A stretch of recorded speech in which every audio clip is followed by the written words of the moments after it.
Drizzle, the little cloud who can't stop crying. High above the earth, where the sky was a great big playground of puffy, fluffy clouds, there was a very special place called Cloud Academy. Every year, the best and brightest clouds from all over the kingdom gathered there to learn how to be the best clouds they could be. The clouds at Cloud Academy were beautiful. They were big, white, and fluffy, like cotton candy floating in the sky. Some learned how to make pretty sunset colours, others learned how to stretch into fun shapes, and the extra fancy ones even learned how to make rainbows. But this year, something was different.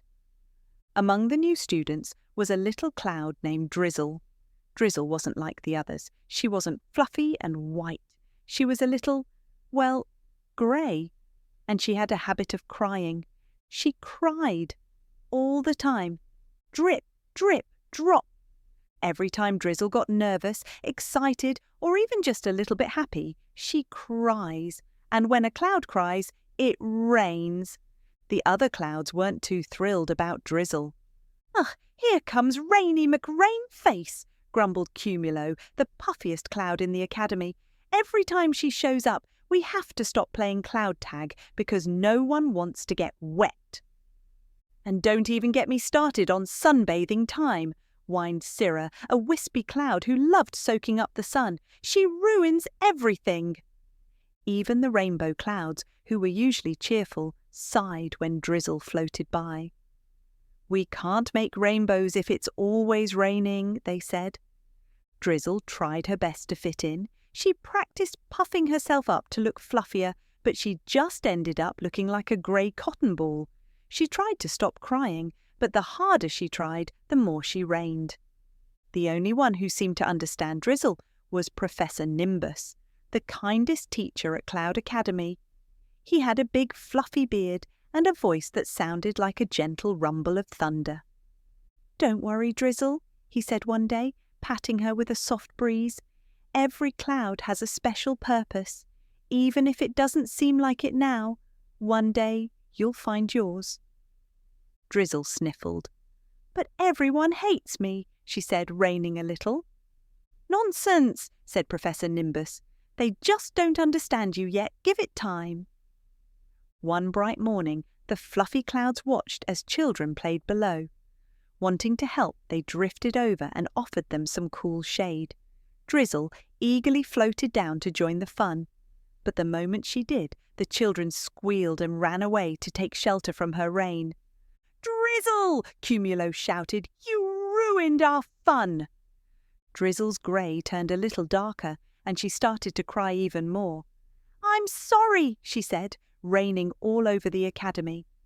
The other clouds groaned. "Can't you just go away?" they said.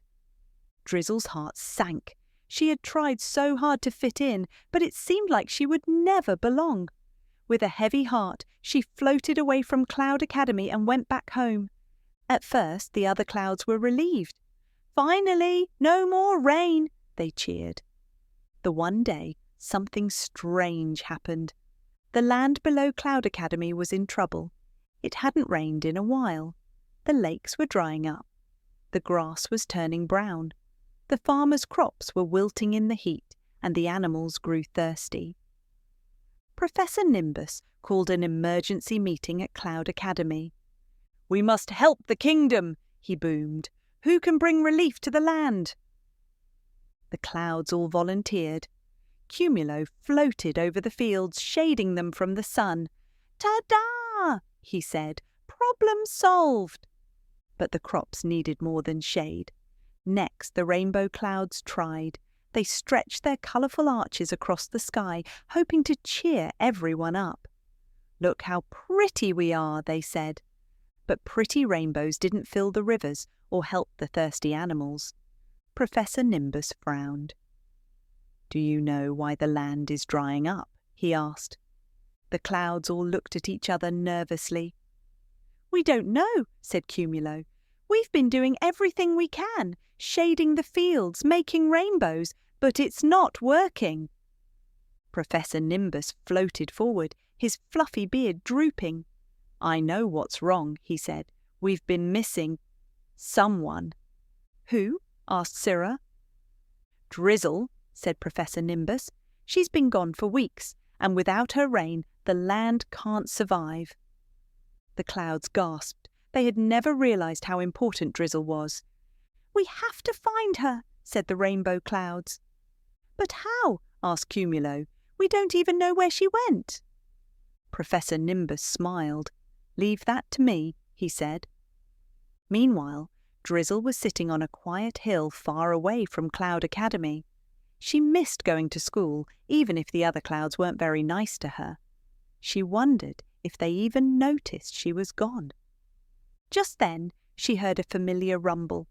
"Drizzle!" called Professor Nimbus. "Professor!" Drizzle said, floating up to meet him. "What are you doing here?" "We need you, Drizzle," he said. "The kingdom is in trouble. The land is drying up and the crops are dying. Only you can help." "Me?" Drizzle said, surprised. "But I just make everyone wet and miserable." "No, Drizzle," said Professor Nimbus. "You bring life. Without your rain, nothing can grow. You're more important than you realize." Drizzle's grey turned a little lighter. "Really?" "Really," said Professor Nimbus. "Now come on, let's go back." When Drizzle returned to Cloud Academy, the other clouds cheered. "Drizzle, you're back!" "We're so sorry," said Cumulo. "We didn't treat you well. We thought you weren't important and that we're okay without you." "Yeah," said Cirrha. "That was really mean of us. Will you please forgive us?" Drizzle smiled. "Of course," she said. And then, because she was so happy, she started to cry. Drip, drop, drizzle. The rain fell gently on the dry land below. The crops began to grow, the rivers filled up, and the animals danced with joy. The kingdom was saved. Drizzle saved the day. Professor Nimbus gave her a proud pat on the head. "See, every cloud has a purpose, even you." The end.